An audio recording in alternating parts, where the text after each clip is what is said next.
You can roughly locate any community in the world, somewhere along a scale running all the way from democracy to despotism.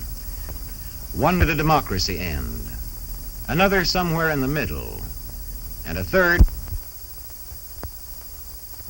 Let's find out about despotism. This man makes it his job to study these things. Well, for one thing, avoid the comfortable idea that the mere form of government can of itself safeguard a nation against despotism. Germany, under President Hindenburg, was a republic. And yet in this republic, an aggressive despotism took root and flourished under Adolf Hitler. When a competent observer looks for signs of despotism in a community, he looks beyond fine words and noble phrases. For which it stands, one nation, indivisible, with liberty and justice for all. Many observers have found that two workable yardsticks help in discovering how near a community is to despotism: the respect scale and the power scale.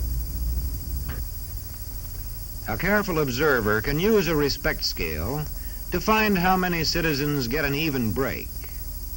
As a community moves towards despotism, respect is restricted to fewer people. A community is low on a respect scale if common courtesy is withheld from large groups of people on account of their political attitudes. If people are rude to others because they think their wealth and position gives them that right, or because they don't like a man's race or his religion.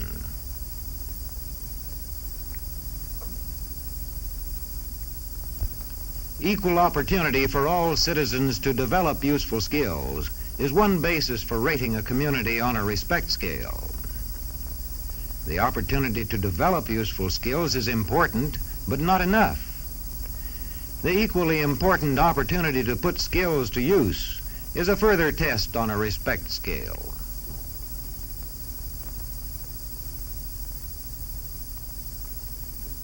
A power scale is another important yardstick of despotism.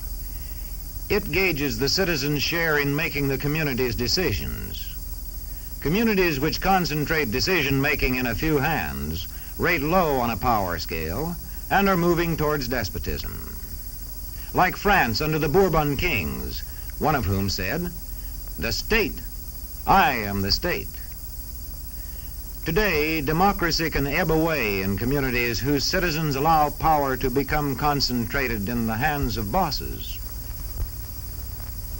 What I say goes, see? I'm the law around here. The test of despotic power is that it can disregard the will of the people. It rules without the consent of the governed.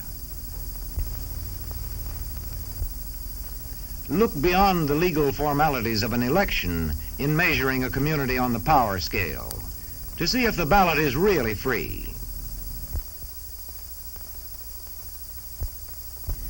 If the citizens can vote only the way they're told, a community approaches despotism. When legislatures become ceremonial assemblies only and have no real control over lawmaking, their community rates low on a power scale.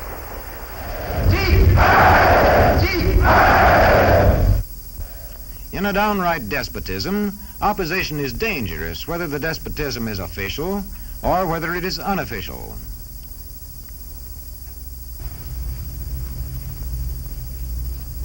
The spread of respect and power in a community is influenced by certain conditions, which many observers measure by means of the economic distribution and information scales.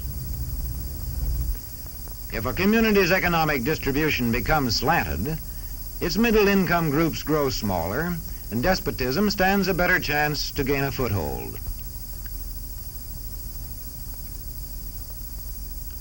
Where land is privately owned, one sign of a poorly balanced economy is the concentration of land ownership in the hands of a very small number of people. When farmers lose their farms, they lose their independence.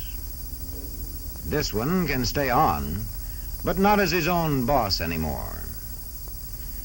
To the extent that this condition exists throughout a nation, the likelihood of despotism is increased.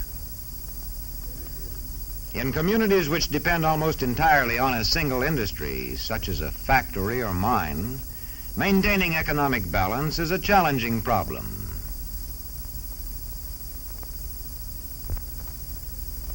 If this condition exists over the nation as a whole, so that the control of jobs and business opportunities is in a few hands, despotism stands a good chance.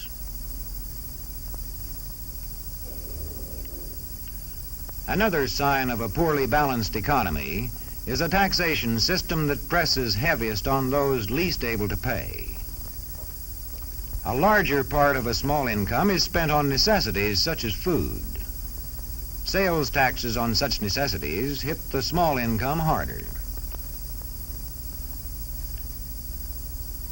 In the days of the salt tax, feudal despotisms were partly sustained by this and other effects.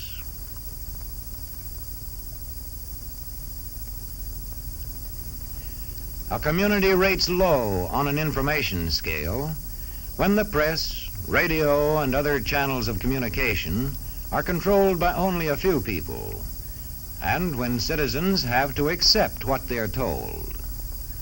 In communities of this kind, despotism stands a good chance. See how a community trains its teachers. Bear this in mind. Young people cannot be trusted to form their own opinions. This business about open-mindedness is nonsense. It's a waste of time trying to teach students to think for themselves. It's our job to tell them. And when teachers put such training into practice, despotism stands a good chance. These children are being taught to accept uncritically whatever they're told. Questions are not encouraged. How can you ask such a question? Have you got a textbook? Yes, ma'am. Does it say here that our law courts are always just? Yes, ma'am. Then how dare you question the fact? Sit down. And so we aren't surprised when... But it must be true. I saw it in this book right here. And if books and newspapers and the radio are efficiently controlled, the people will read and accept exactly what the few in control want them to. Government censorship is one form of control. A newspaper which breaks a government censorship rule can be suspended. It is also possible for newspapers and other forms of communication to be controlled by private interests. I thought I told you to kill that story. It'll cost us a lot of advertising. If that story goes out, I quit. All right.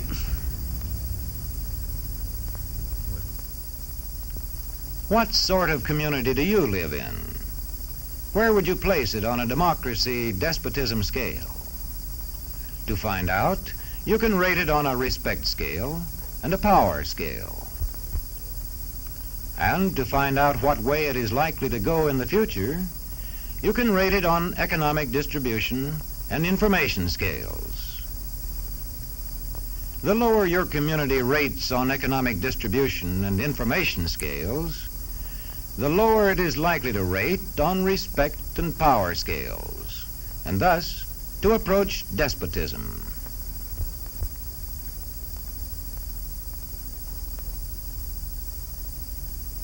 What happens in a single community is the problem of its own citizens.